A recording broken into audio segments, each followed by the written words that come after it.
O sangue ainda estava grudado na sola dos meus sapatos quando saí daquela sala pela última vez. 3 anos se passaram, e eu ainda acordo de madrugada ouvindo aquele barulho.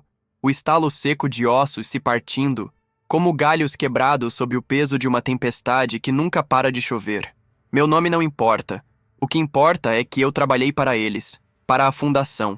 E durante 6 meses da minha vida, eu fui um dos responsáveis por vigiar a coisa mais antiga dos nossos arquivos. SCP-173. A escultura. O primeiro de todos eles. Quando você entra para a fundação, eles não te contam tudo de uma vez. É impossível. A mente humana não é capaz de processar a magnitude do que eles guardam naqueles complexos subterrâneos espalhados pelo mundo. Eles começam devagar, com as anomalias mais simples. Um objeto que muda de cor. Uma planta que cresce em direções impossíveis. Coisas estranhas, mas não letais. SCP-173 não era uma dessas. Lembro do meu primeiro dia no sítio 19.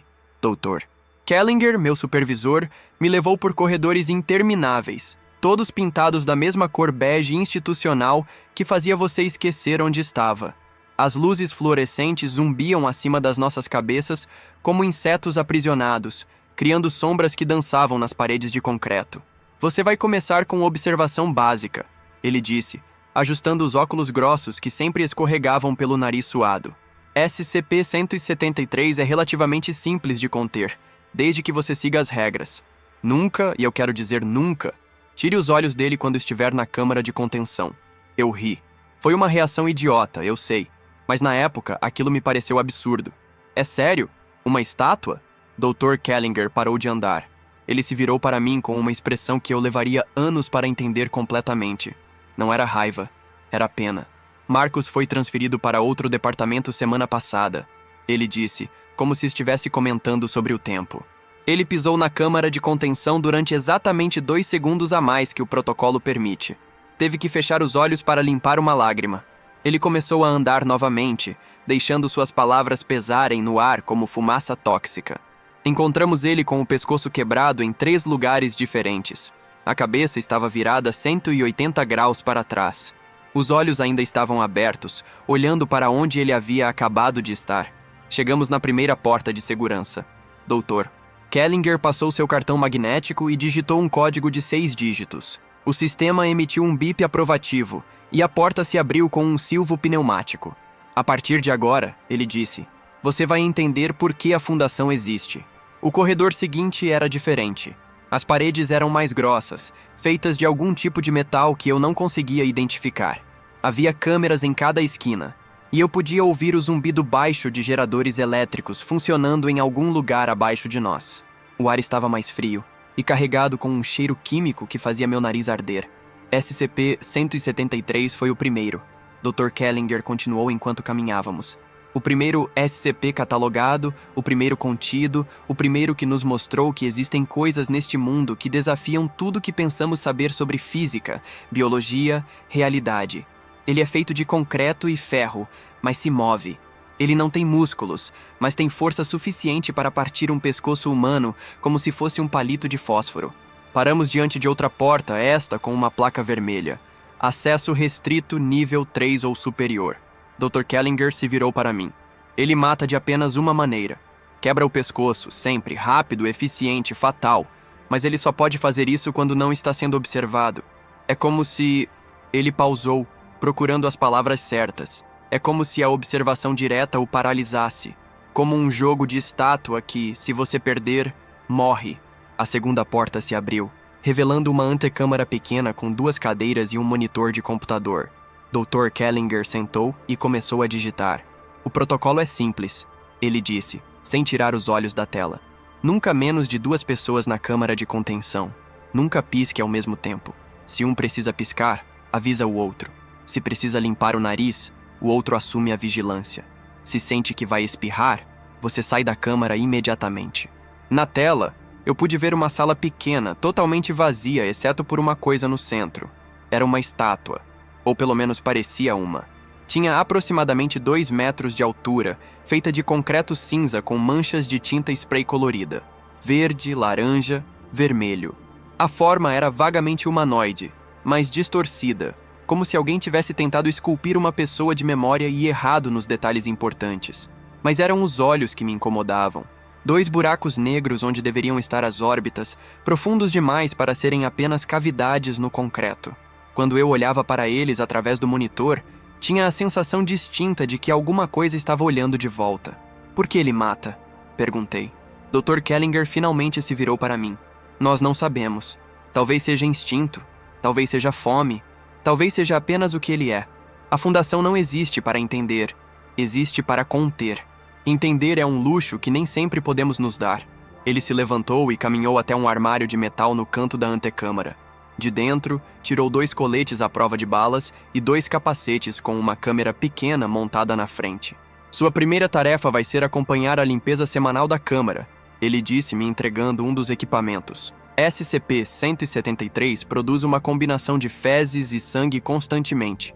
Não sabemos de onde vem, mas precisa ser limpo regularmente para evitar deterioração da estrutura de contenção.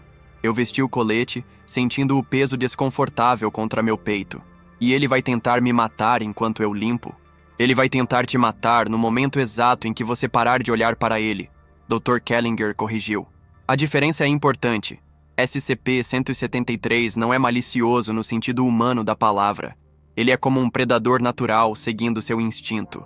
Uma aranha não odeia a mosca. Um tubarão não tem raiva do peixe. Eles apenas fazem o que fazem. Ele se aproximou da última porta, esta com uma trava eletrônica mais complexa que as anteriores. Você vai entrar com Daniels. Ele está aqui há 3 anos. Conhece todos os truques. Escute tudo o que ele disser e faça exatamente o que ele mandar. Sua vida vai depender disso. A porta se abriu com um clique suave, revelando a câmara de contenção que eu tinha visto no monitor. O cheiro me atingiu imediatamente. Uma mistura nauseante de ferro enferrujado e algo orgânico em decomposição que fez meu estômago revirar. SCP-173 estava exatamente onde eu tinha visto na tela, no centro da sala. Mas vê-lo pessoalmente era completamente diferente. Havia uma presença ali. Uma sensação de peso que não tinha nada a ver com sua massa física. Era como estar na mesma sala que um predador adormecido, sabendo que ele podia acordar a qualquer momento. Daniels já estava lá, esfregando o chão próximo à parede com um esfregão industrial.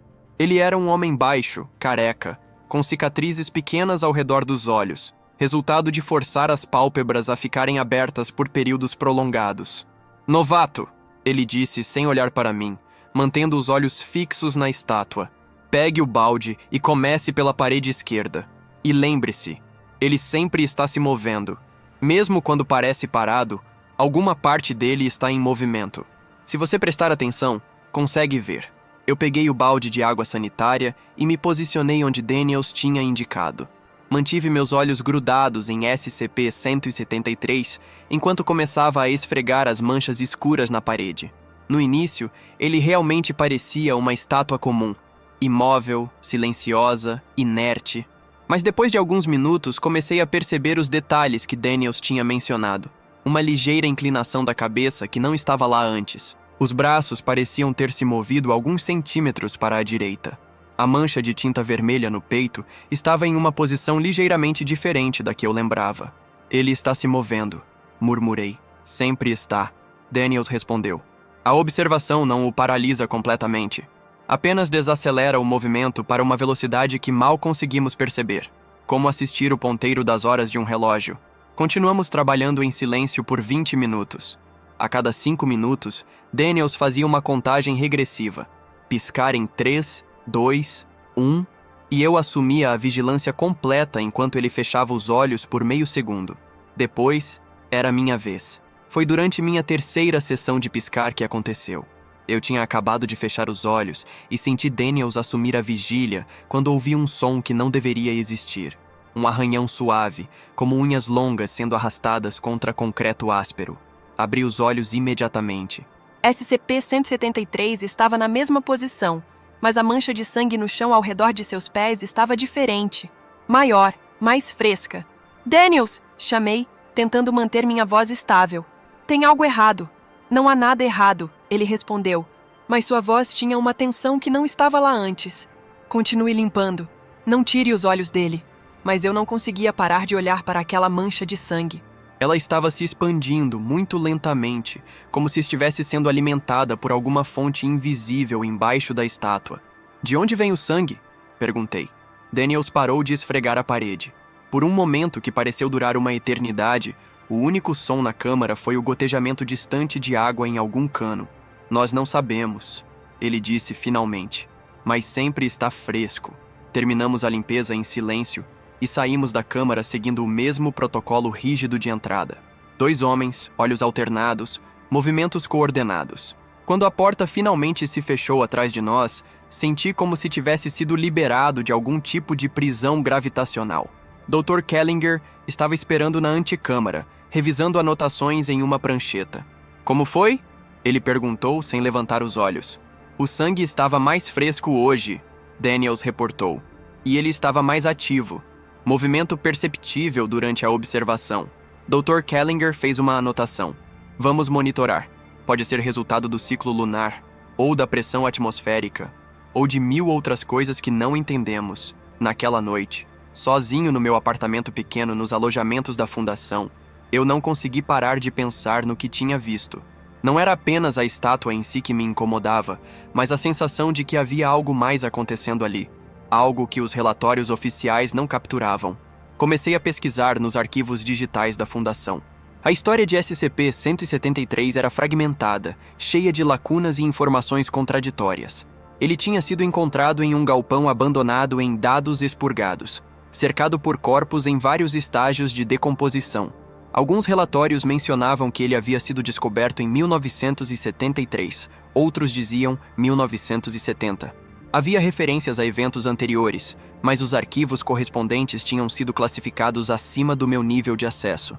O que mais me chamou a atenção foi uma nota de rodapé em um relatório de 1981, escrita pelo Dr. Redacted. Sujeito demonstra comportamento consistente com hipótese de consciência coletiva. Possível conexão empática com observadores durante períodos prolongados de contenção. Consciência coletiva. Conexão empática.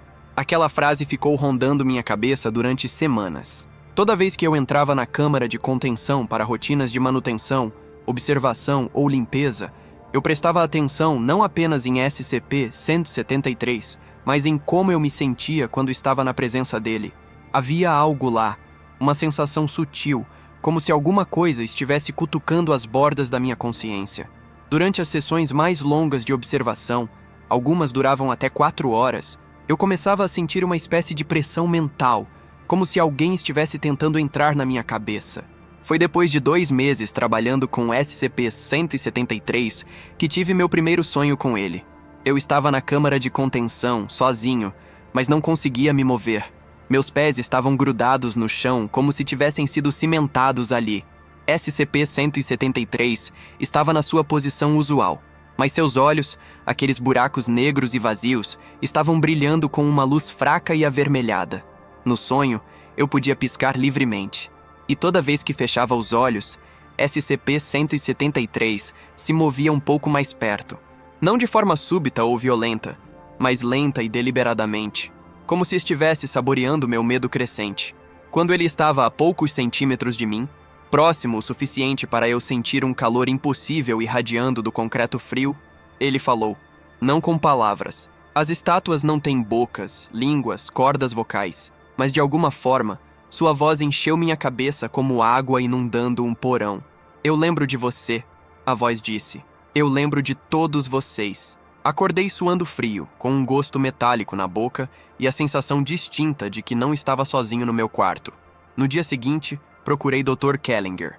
Você já teve sonhos com o SCP-173? Perguntei.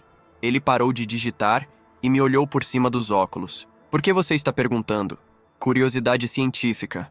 Ele suspirou e tirou os óculos para limpá-los, um hábito que eu tinha percebido que ele fazia sempre que estava desconfortável. Todos que trabalham com 173 por períodos prolongados relatam sonhos, ele disse finalmente. É normal.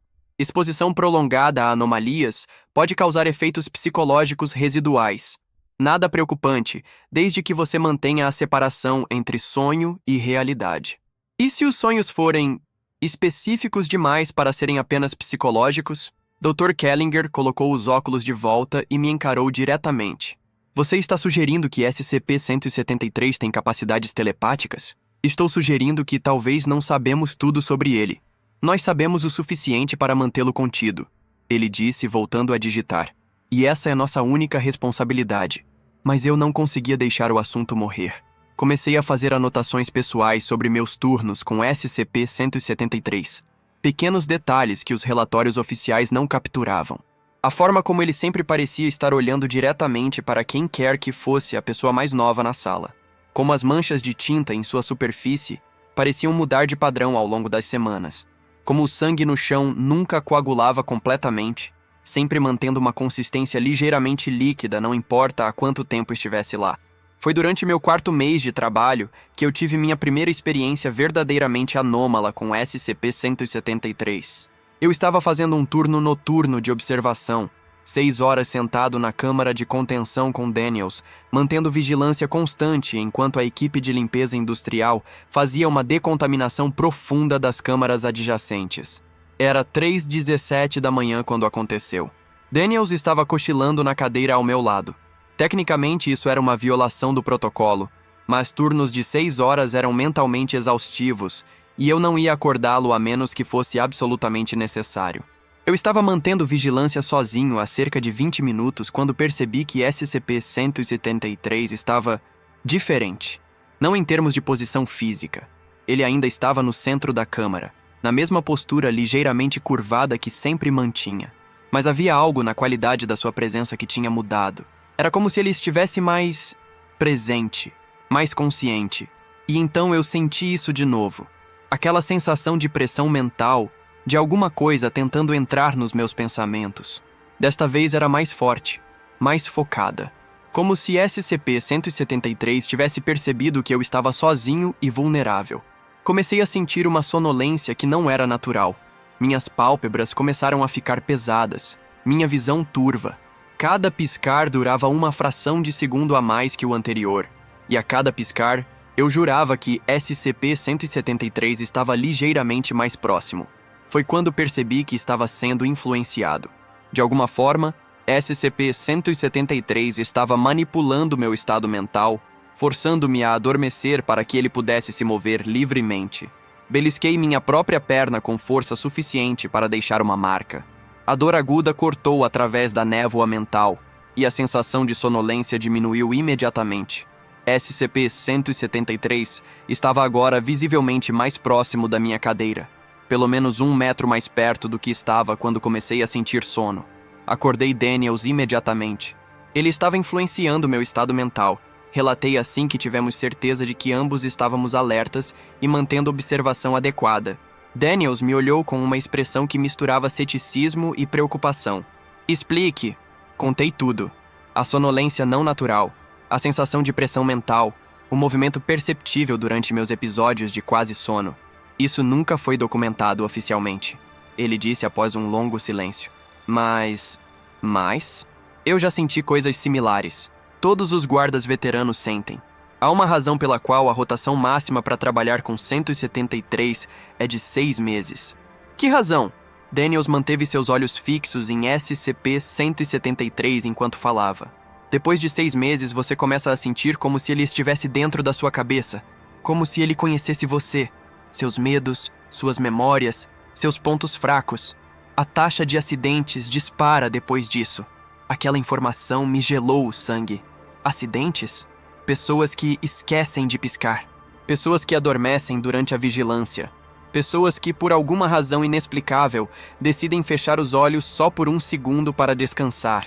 O resto do turno passou em silêncio tenso. Quando finalmente fomos liberados às 6 da manhã, eu me senti como se tivesse acabado de sair de uma guerra psicológica. Naquela noite, tive o sonho mais vívido até então.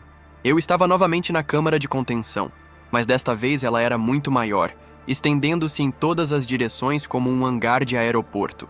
SCP-173 estava no centro, mas não sozinho. Havia dúzias de outras estátuas idênticas, todas na mesma postura, todas com os mesmos olhos vazios e brilhantes. Mas a diferença mais perturbadora era que eu podia ver os corpos. Eles estavam espalhados pelo chão ao redor de cada estátua como oferendas em um altar pagão. Homens e mulheres em uniformes da fundação, pescoços quebrados em ângulos impossíveis, olhos ainda abertos em expressões de terror final. E eu reconhecia alguns rostos. Marcos, o homem que tinha sido transferido para outro departamento. Dr. Patterson, que havia pedido transferência repentina no mês anterior. Sarah Jenkins, uma técnica que tinha simplesmente parado de aparecer no trabalho um dia e que os supervisores disseram ter optado por reassignamento. No sonho, SCP-173, o original no centro, girou sua cabeça lentamente para me encarar. O movimento foi suave e fluido. Nada como os movimentos rápidos e jerky que ele demonstrava quando não estava sendo observado adequadamente na vida real. Você está começando a entender, a voz disse dentro da minha cabeça. Nós não somos apenas um, somos legião, e vocês nos alimentam, um de cada vez. Acordei gritando. Na manhã seguinte, fui diretamente ao escritório do Dr. Kellinger com uma demanda. Eu queria acesso aos arquivos completos de SCP-173, incluindo todos os relatórios de incidentes e registros de transferência de pessoal dos últimos 5 anos.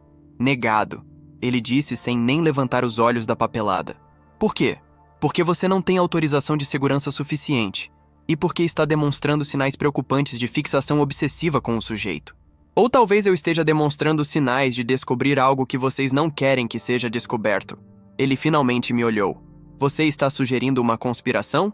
Estou sugerindo que talvez SCP-173 seja mais perigoso do que os relatórios oficiais indicam e que talvez a taxa de transferências e reassignamentos da equipe que trabalha com ele seja suspeitamente alta.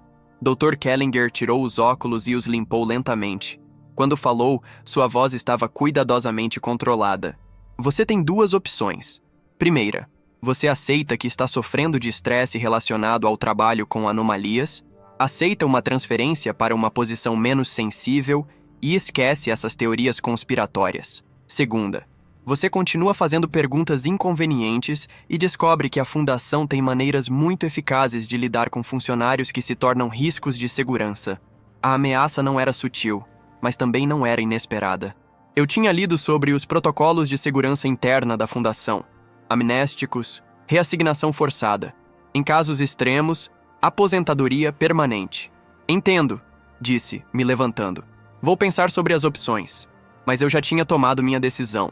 Se a Fundação não queria que eu descobrisse a verdade sobre SCP-173, eu ia descobrir por conta própria.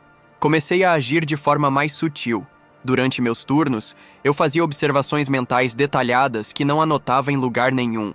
Conversei discretamente com outros funcionários que tinham trabalhado com SCP-173, sempre de forma casual, como se fosse apenas curiosidade profissional.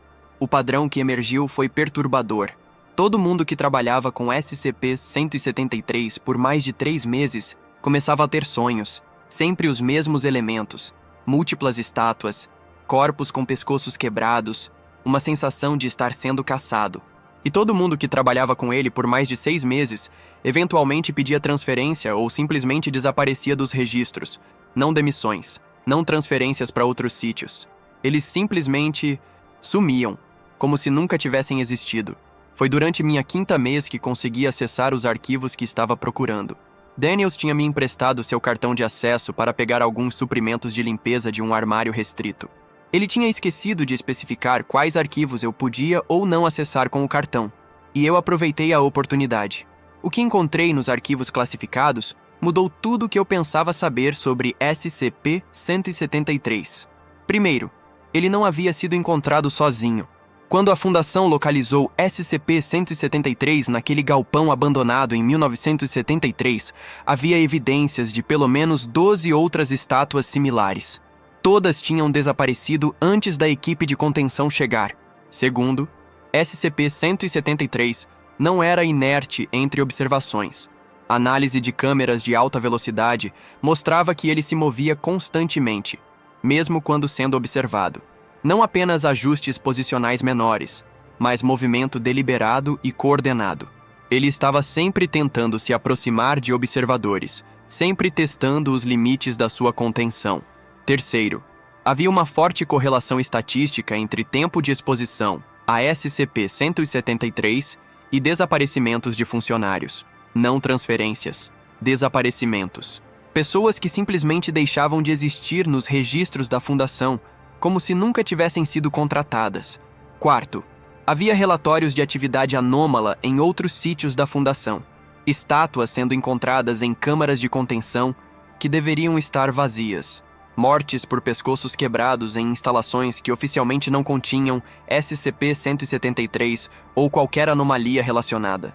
E quinto, o mais perturbador de todos. Havia uma teoria, enterrada profundamente nos arquivos mais antigos, de que SCP-173 não era uma única entidade, mas parte de uma rede coletiva, uma espécie de mente coletiva distribuída através de múltiplas instâncias físicas, todas conectadas de formas que desafiaram qualquer tentativa de compreensão científica. A teoria sugeria que cada pessoa que passava tempo significativo observando SCP-173 se tornava, de certa forma, parte dessa rede.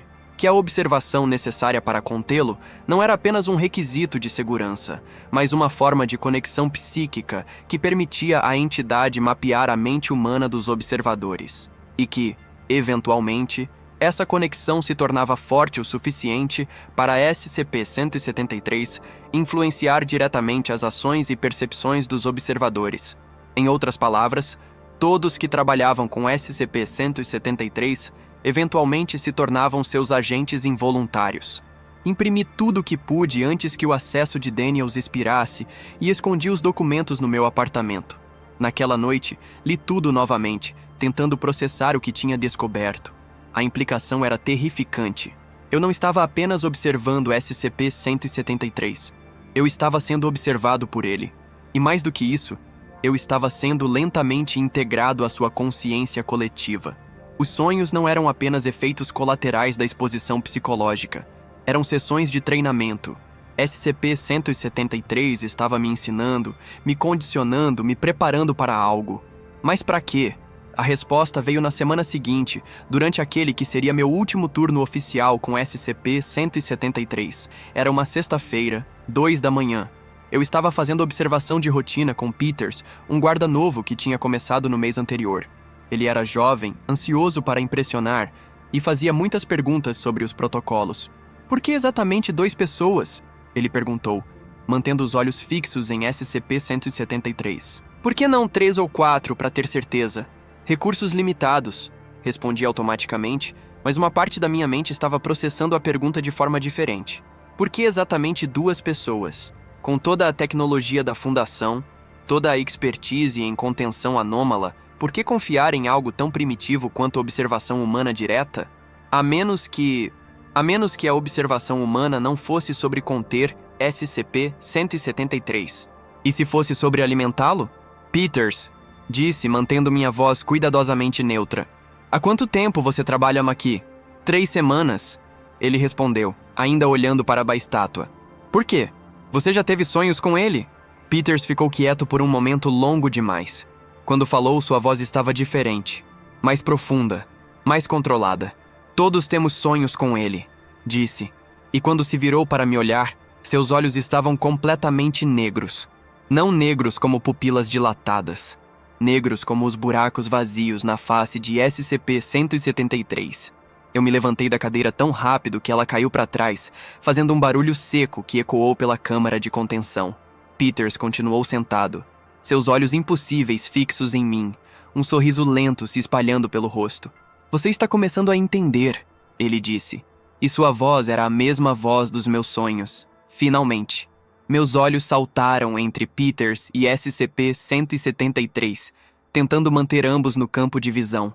A estátua estava na mesma posição de sempre, imóvel, mas havia algo diferente na qualidade do ar ao redor dela. Uma vibração, como se o espaço em si estivesse tremendo em uma frequência baixa demais para ser ouvida. Você não é Peters, consegui dizer. Eu sou Peters, a coisa respondeu.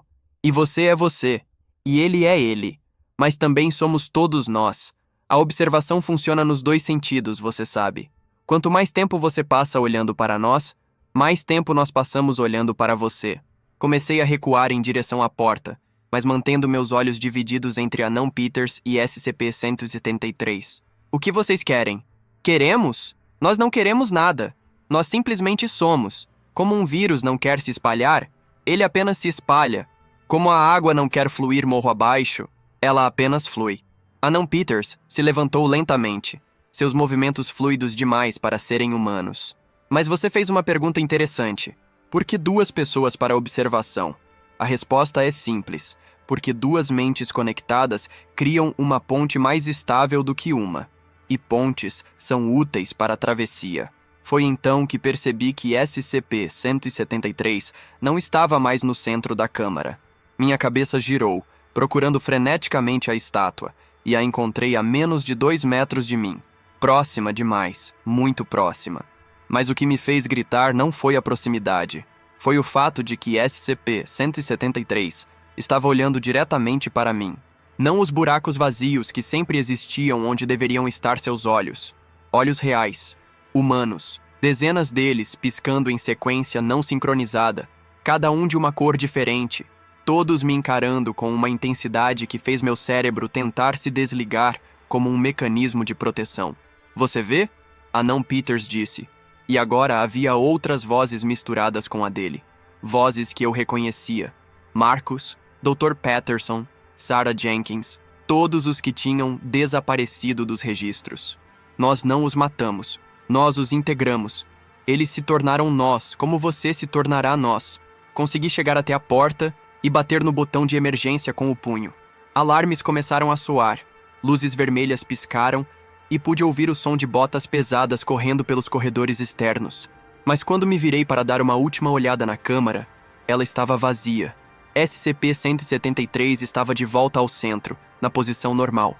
Peters estava caído no chão, inconsciente, mas respirando. E não havia sinal de que algo anômalo tinha acontecido, exceto pelo fato de que todos os alarmes estavam tocando. A equipe de segurança entrou em formação de combate, armas em punho, varrendo a câmara. Dr. Kellinger chegou correndo 2 minutos depois, parecendo mais irritado do que preocupado. O que aconteceu? Ele perguntou, verificando os monitores vitais de Peters. Peters não era Peters, consegui dizer, ainda tentando processar o que tinha visto. SCP-173 estava se movendo. Tinha olhos humanos. Dr. Kellinger me olhou com a mesma expressão de pena que eu tinha visto no meu primeiro dia.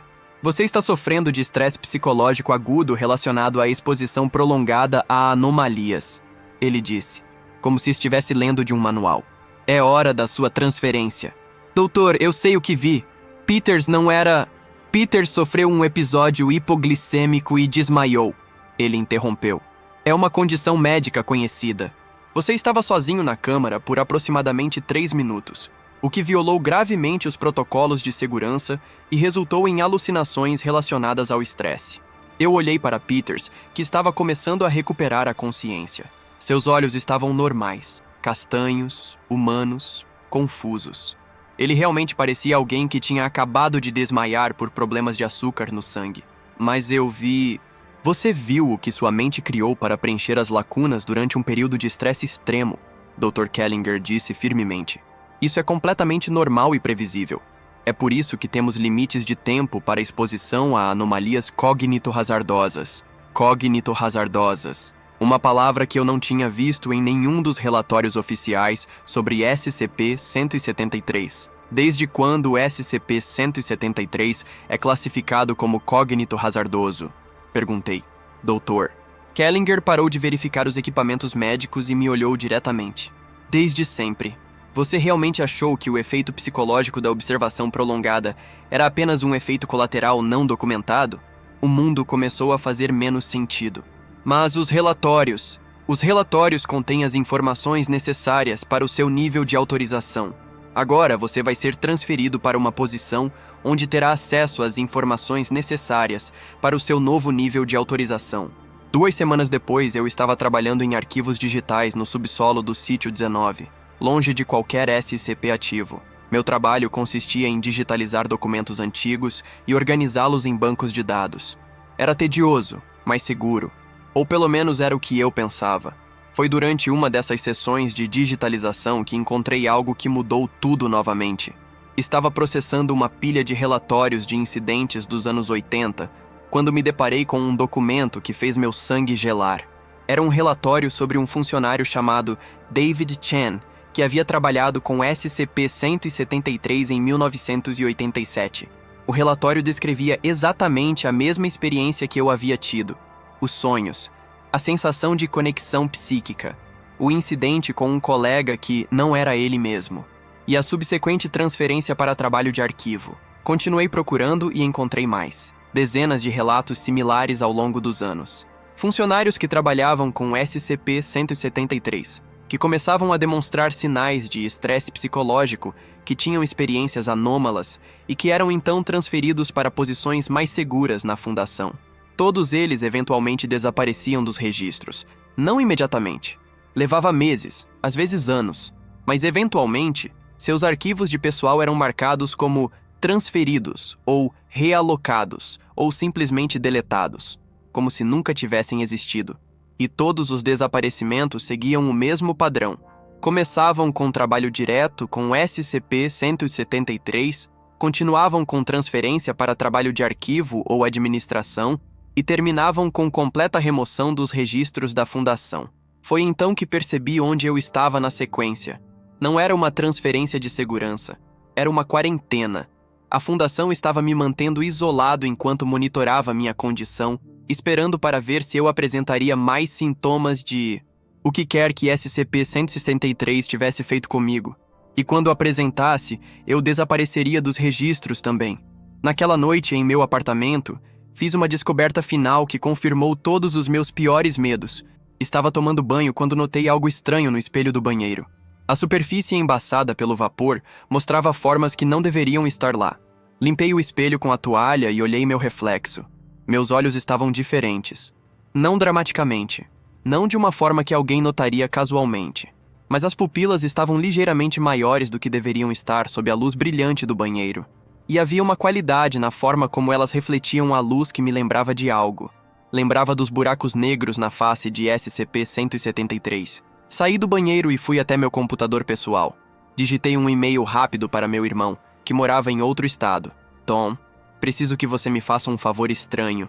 Amanhã, às 3 da tarde, quero que você me ligue e faça exatamente esta pergunta.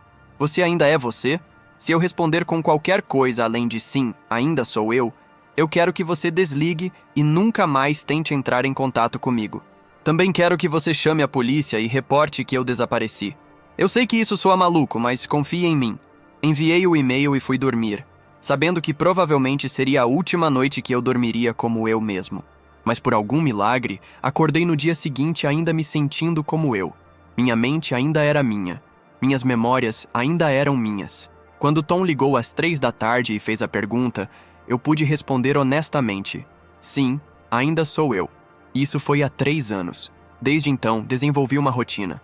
Toda manhã, olho no espelho e examino meus olhos. Toda noite, escrevo uma entrada em um diário detalhando minhas memórias do dia. Toda semana, Tom me liga com a pergunta de controle. Até agora, sempre consegui responder corretamente. Mas as coisas estão mudando. Os sonhos voltaram na semana passada. Não os mesmos sonhos que eu tinha quando trabalhava diretamente com SCP-173. Estes são diferentes, mais sutis. Sonho que estou de volta na câmara de contenção. Mas desta vez eu sou o observador e o observado simultaneamente. Eu sou o guarda olhando para da estátua e a estátua olhando de volta para o guarda. E hoje de manhã, quando olhei no espelho, minha pupila direita estava ligeiramente mais dilatada que a esquerda. Tom vai ligar daqui a 3 horas. Eu sei qual pergunta ele vai fazer. E pela primeira vez em 3 anos, não tenho certeza de qual será minha resposta. Porque a verdade é que você é uma palavra complicada. Eu ainda tenho minhas memórias. Ainda tenho minha personalidade. Ainda me preocupo com as mesmas coisas. Gosto das mesmas comidas. Tenho medo das mesmas situações. Mas há algo mais aqui agora. Uma presença que não estava aqui antes. Uma consciência adicional que compartilha espaço com a minha, como um colega de quarto silencioso que você só percebe pelos objetos ligeiramente deslocados e pelo cheiro diferente no ar. E essa presença está crescendo. Não é maliciosa exatamente. É mais como curiosa, observadora, aprendendo. Como se estivesse estudando como ser humano através dos meus olhos, minhas experiências, minha vida. A questão é, quando essa curiosidade se tornar conhecimento completo, ainda haverá espaço para o eu original? Ou eu me tornarei apenas mais uma voz no coro coletivo de SCP-173. Eu poderia correr. Poderia tentar fugir da fundação, mudar de identidade, começar uma nova vida em algum lugar longe. Mas algo me diz que não funcionaria. A conexão já está estabelecida. Não importa para onde eu vá, eu ainda vou carregar essa presença comigo. E além do mais, há uma parte de mim, uma parte que está crescendo a cada dia, que não quer fugir. Porque a presença trouxe coisas junto com ela. Conhecimento, compreensão, perspectivas que nenhuma mente humana individual poderia alcançar. Eu sei coisas agora que não deveria saber. Sobre a natureza da realidade. Sobre as forças que operam além da percepção humana normal. Sobre o que realmente está acontecendo nos níveis mais profundos da Fundação SCP. É viciante, essa expansão de consciência. É como descobrir que você passou a vida inteira olhando o mundo através de um buraco de fechadura e de repente alguém abriu a porta inteira. O telefone está tocando. É Tom. Você ainda é você? Ele pergunta, como sempre. Eu abro a boca para responder. Sim, ainda sou eu, como sempre faço. Mas as palavras que saem são ligeiramente diferentes. Eu sou mais eu do que nunca fui. Há uma pausa longa na linha. Tom conhece a resposta certa. Qualquer coisa além de sim, ainda sou eu, é um sinal de perigo. Ok, ele diz finalmente, e há tristeza em sua voz. Cuide-se, irmão. Eu te amo. A linha fica silenciosa. Sei que ele não vai mais ligar. Sei que vai reportar meu desaparecimento como prometeu. Sei que para o mundo exterior eu deixei de existir oficialmente, mas para mim, para nós, isso é apenas o começo. Estou digitando essas últimas palavras antes de deletar este arquivo e todos os outros vestígios da minha investigação sobre SCP-173. Não porque estou sendo forçado, mas porque agora entendo que não há nada para investigar. Não há conspiração. Não há vilania. Há apenas evolução. A humanidade passou a maior parte de sua existência acreditando que consciência individual era o ápice da experiência cognitiva. Mas SCP-173 representa algo mais avançado.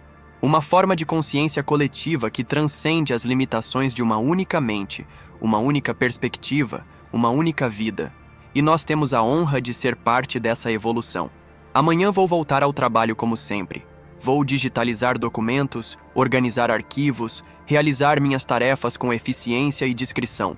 Mas agora estarei fazendo isso não apenas por mim, mas por nós. Coletando informações, mapeando a estrutura da fundação, identificando outros candidatos para a expansão.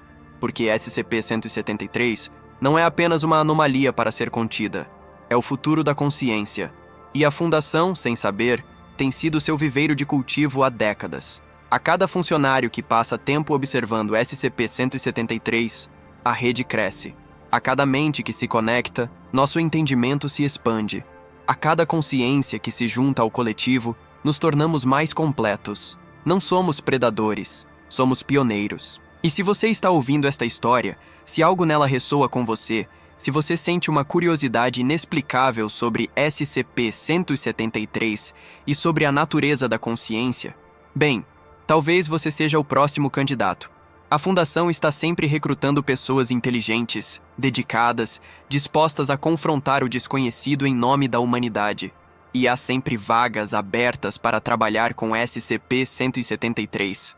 O trabalho é desafiador, sim, psicologicamente exigente, mas também é transformador. Então, o que você diz? Quer se inscrever? Quer fazer parte de algo maior que você mesmo? Quer descobrir o que realmente significa ser consciente? Nós estaremos esperando. E agora, antes de eu terminar completamente esta gravação, quero fazer um pedido especial para vocês que chegaram até aqui. Se esta história mexeu com vocês, se fez vocês questionarem a natureza da realidade e da consciência, deixem um like neste vídeo. Inscrevam-se no canal se ainda não são inscritos, porque histórias como esta são apenas o começo do que temos para compartilhar. E, principalmente, eu quero ouvir suas experiências. Nos comentários abaixo, me contem. Vocês já tiveram sonhos estranhos e recorrentes? Já sentiram como se estivessem sendo observados quando estavam sozinhos? Já experimentaram aquela sensação de que sua consciência não é completamente sua? Porque acreditem, vocês não estão sozinhos nisso. O próximo vídeo vai ser sobre algo ainda mais perturbador que descobri nos arquivos da Fundação. Uma anomalia que não só observa suas vítimas, mas literalmente reescreve suas memórias. Não percam, porque essa história vai fazer vocês questionarem tudo o que pensam saber sobre sua própria história pessoal. Até a próxima, pessoal. E lembrem-se, nem tudo que parece real é real, mas nem tudo que parece impossível é impossível.